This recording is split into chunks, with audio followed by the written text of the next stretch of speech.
scared, confused, passionate, bewildered, lovelorn, and lost, young enough to feel desire, to feel passion, young and damaged enough not to know how to control it. They had sex, they wanted to have sex, they didn't know how to deal with it. They had their moment, their hookup, in room 701 of the Spanish River Inn. James Brown, who recently got a job at there. He was proud of that job. Got to wear a shirt. He got paid. And he had 2 jobs because he wanted to make a go of it.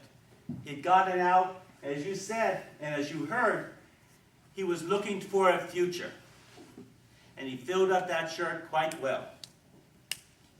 James Brown came into the Spanish River Inn with a past, and you heard about it. Growing up, he was abandoned, was raised by his grandparents, shuttled off into special ed, and he had a stutter. He had a stammer.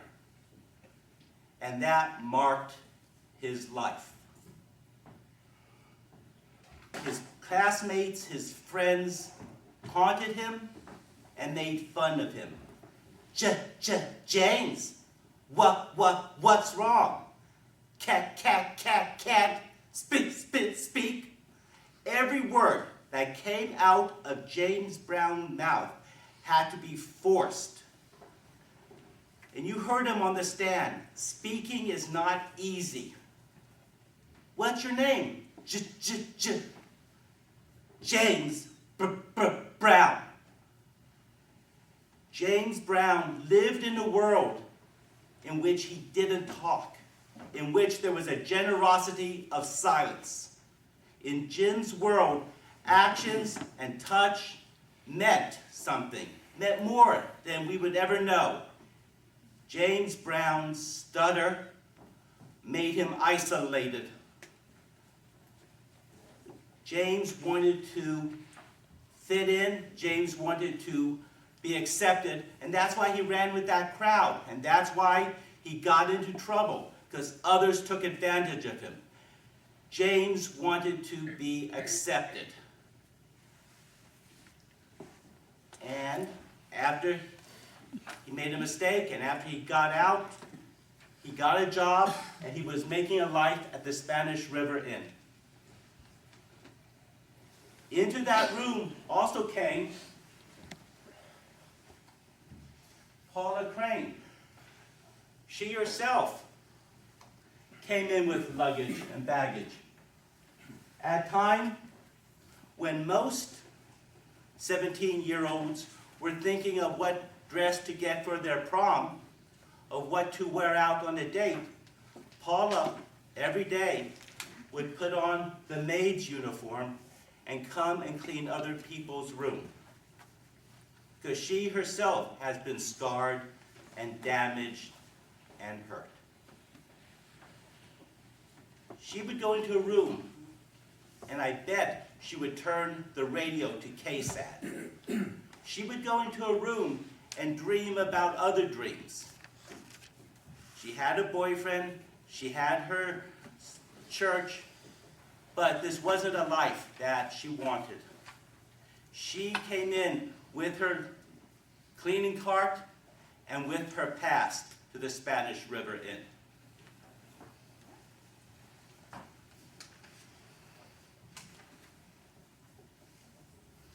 The Spanish River Inn itself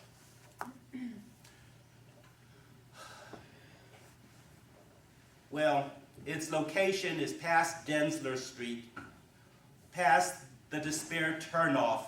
If it's marked, it says dead end. It's not a high-class place like some Ramada West. It's not a place in which they put little mints on the pillows or have turn-down service. The Spanish River Inn is where people go who are at the bottom and trying to get up and trying to get out. And both Jim, working 2 jobs, and Paula, trying to look ahead, were there. And as you know, we have what that room looked like, with the bed and the various rooms. We know that Paula and Jim were in that room. Previously, Paula had expressed fear about Jim and told Mrs. Olson. And so on that day, that August day, when they came into 701, Paula came in to apologize. And as we asked her, and she admitted, she locked the door, she came in, she saw Jim, and she didn't leave. And we were very clear about this. She came in one time when she first saw Jim. Then she went out to the luggage, to her cart, and got some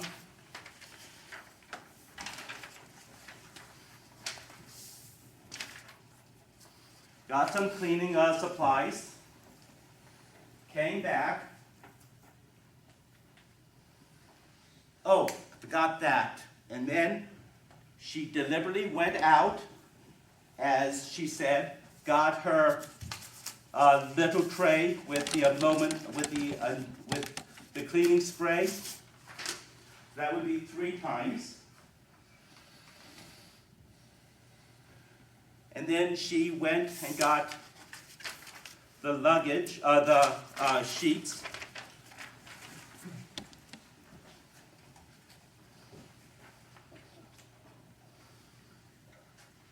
All the time Jim was working in the bathroom, and she knew that because they were talking.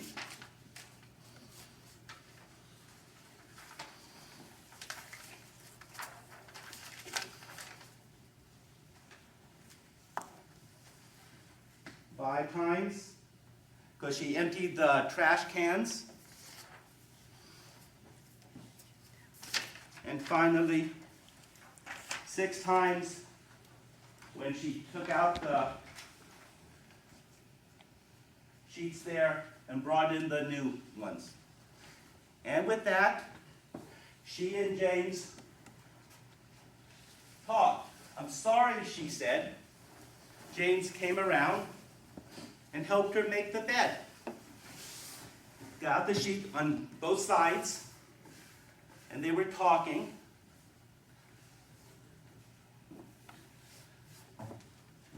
Paula sat down.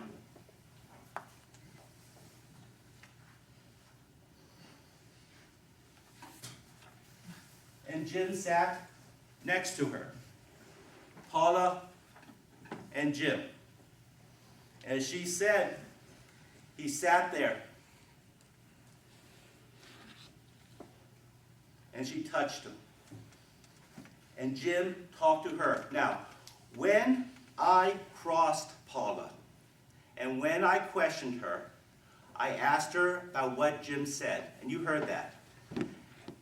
And Jim did not stutter. When Jim talked to Paula, he was clear. For the first time, Jim could speak with someone without his without his tongue cleaving to his mouth, without having to force out words, without the effort, without having someone laugh. I'm sorry.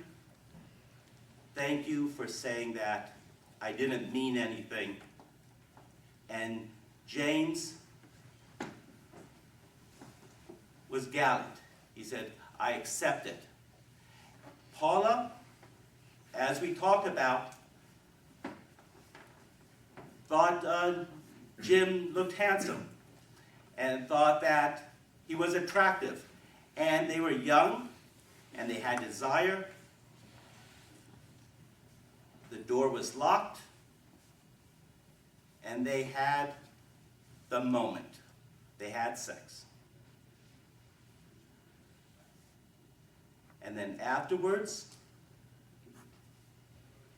Paula immediately began to fear the repercussions. What happened? Oh God, didn't have a condom. What happens? Afterwards, Jim, is he gonna think he's my boyfriend? Do I have to see him the next day? We may never know what all went through her mind. She may not be able to articulate or say what it is, but we do know that that moment she became frightened and scared, and she started to cry. Jim saw her crying and stopped, of course. What's wrong? She didn't say.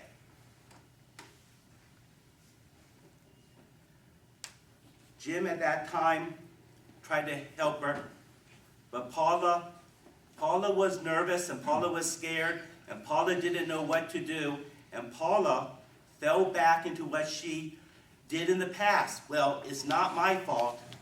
It must be his. We know what happened. She walked out of the room, and Jim walked with her. She didn't run. She didn't scream. She walked out.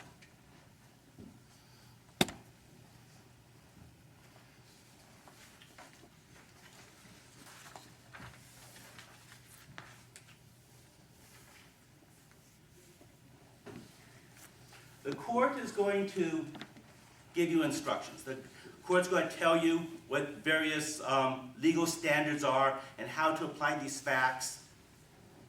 The most important is reasonable doubt. What is reasonable doubt? Let's look at what reasonable doubt is not. Down the road, there's a courthouse where people come to try to assess blame for traffic accidents or for slip and fall cases. And in those courtrooms, it's a preponderance of evidence. 51-49, a little more likely than not. And then in juvenile court, family court, at the other building on the next block, it's where the state takes away children from families, saying the mother is unfit, or where decisions about guardianship or parents are decided. And that is by clear and convincing evidence. That is by the evidence leaves you convinced that this is the best thing, or this is the intent. Above that, the highest standard is reasonable doubt, which is nothing more and nothing less than reasons to doubt. And let's look at some of those reasons.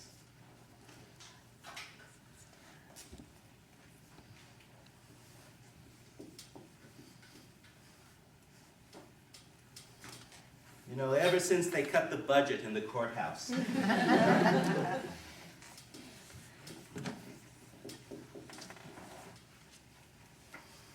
Bodies.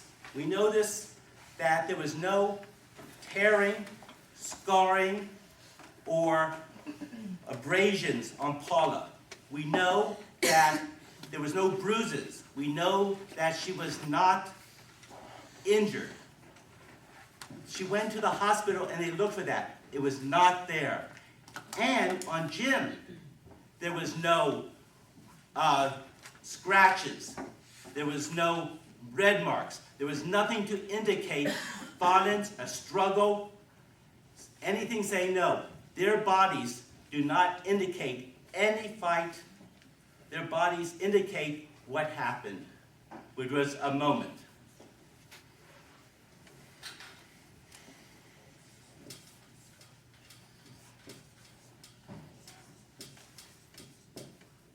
Second one, I call possibility, or just sort of credibility.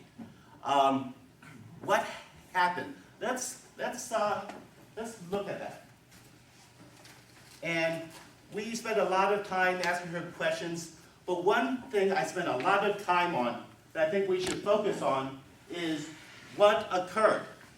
She said that James held her down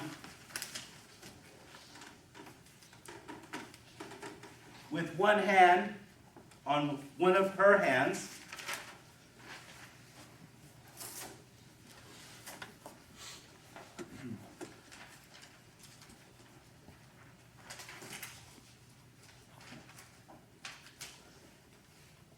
remember that we had her demonstrate that her hands was down. James was supposed to be holding that, and yet, at the same time,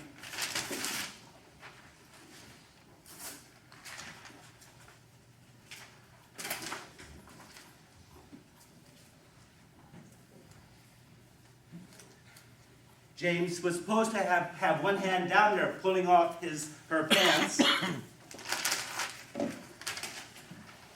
and another hand taking his pants off, all the while holding her. And taking off her pants, taking off his pants, holding her down all the time. She said his hands were there all the time. And remember, she also said that she couldn't scream because his hand was on her mouth.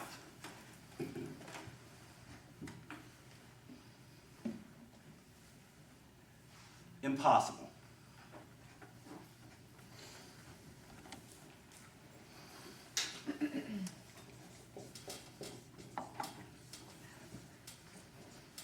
I spent time talking about the clothes and what their uniforms were,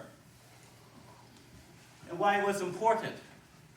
Because that too is a reason to doubt. Because at the time, Paula said that she was fighting and squirming and trying to get him off. Anyway, but yet, the uniform, nothing was ripped, nothing was torn, no buttons were missing, nothing was torn or ripped, and hers, the buttons were all there. She said that James ripped it off. Ripped it off. Every single button was there. Everything was fine. The clothes don't lie. We know that.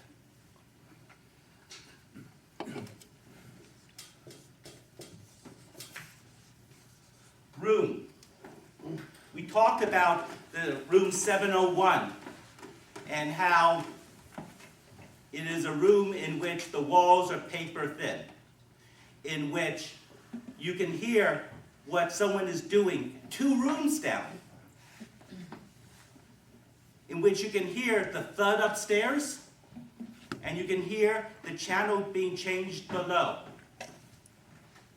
But no one heard anything in 701 at a time where people were leaving their rooms and checking in, checking out, in which there were other maids.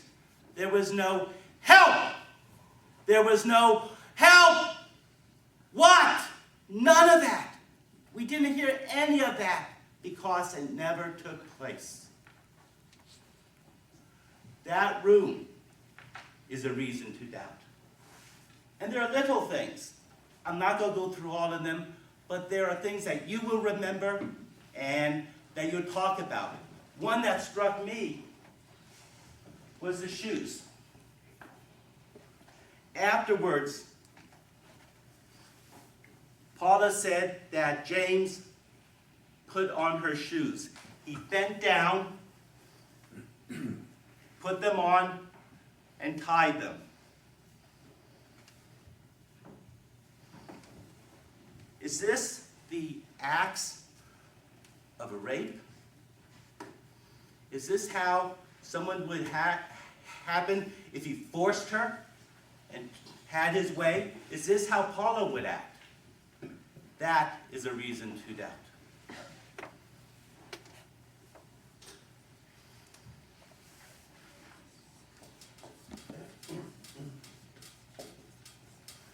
We talked about why Paula change the story.